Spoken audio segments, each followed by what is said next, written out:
13 months after getting married, 3 months after turning 30 years old, 2 months after buying our first home, and 1 month after getting a promotion at work, I was diagnosed with stage 4 Hodgkin's lymphoma. We got our first dog shortly after starting chemotherapy. Physically, I was doing good as I exercised regularly, went to a personal trainer, and emotionally, I appeared fine and thought I was.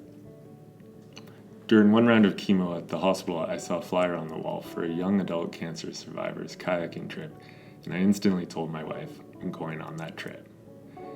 I knew I would be done treatment in time for the trip, and it sounded like a fun adventure. Right after completing 6 months of treatment, I went back to work, and a month later received my scan results, which were inconclusive. But I guess I was considered a survivor, and within the week I was off to the desert of Oregon.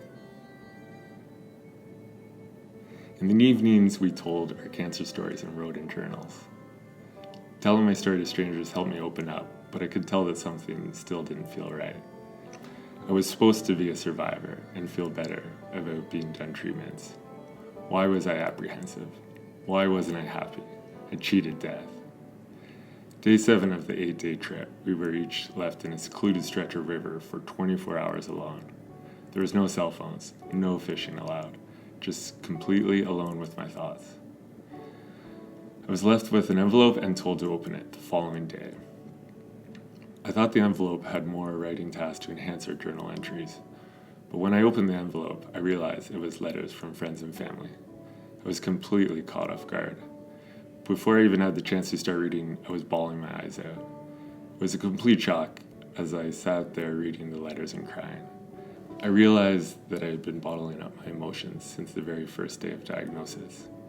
It was an incredibly intense but happy cry as everything was released. I had a huge wave of endorphins flow through my body, and I've never felt better in my life.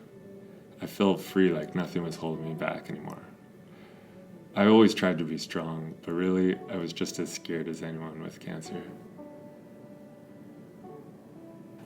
That trip helped me realize that I needed to hear from friends and family, but I also needed to be alone.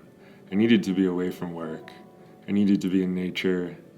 I needed time with my thoughts, and I needed to let go of my emotions.